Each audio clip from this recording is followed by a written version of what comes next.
రాజకీయాన్ని రాజకీయంలో చేయాలి. రాజకీయాన్ని వ్యాపారంలా చేస్తే దుష్పరిణామాలు అధికం. ఇప్పుడు జగన్ విషయంలో అదే జరుగుతోంది.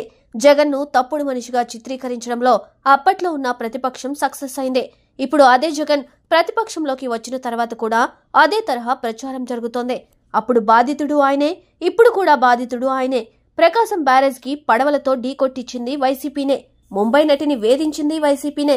ఇప్పుడు తిరుపతి లడ్డూలో జంతువుల కొవ్వు కలిపింది వైసీపీనే. ఇలా వరుస విమర్శలు వస్తున్నా జగన్ మాత్రం తిప్పికొట్టడం లేదు. ప్రజల్లోకి వచ్చి తన వాయిస్ ను వినిపించడం లేదు. కనీసం ఆధారాలు చూపించమని అడగడం లేదు. ఇప్పటికే అదే డైలాగులు వాడుతున్నారు.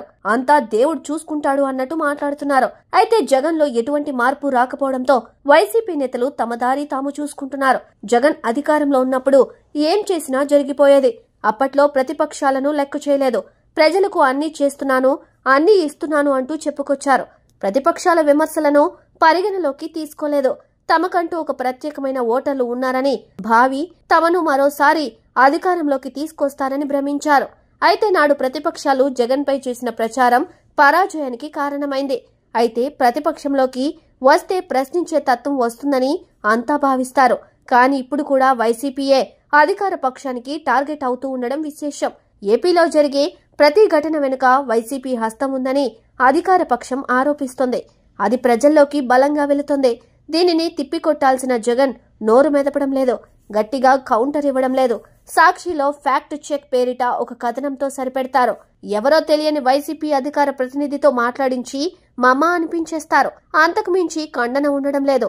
రోడ్డు మీదకి వచ్చి పోరాటం చేయడం లేదు.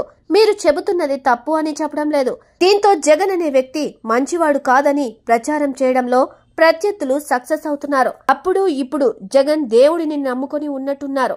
అందుకే తమ నిస్సహాయతను దేవుడిపై పెడుతున్నారు. అంతా దేవుడే చూసుకుంటాడులే అని భావిస్తున్నారు. ఇది పార్టీ శ్రేణులకు మింగుడు పడడం లేదు. జగన్ తీరు నచ్చక పార్టీకి భవిష్యత్తు ఉంటుందని నమ్మకం లేక చాలా మంది నేతలు పార్టీని వీడుతున్నారు. అందులో జగన్ కు అత్యంత సన్నిహితులు కూడా ఉన్నారు. కుటుంబ శ్రేయోభిలాషులు ఉన్నారు. గత 5 ఏళ్లుగా వైసీపీతో బాగుపడిన వారు ఉన్నారు. మొత్తానికైతే జగన్ రోడ్డు మీదకు వచ్చి పోరాటం చేయకుంటే మాత్రం ఆ పార్టీ ఉనికి ప్రశ్నార్థకం. ఈ విషయం జగన్ గుర్తించకపోతే ఆయనకే నష్టం.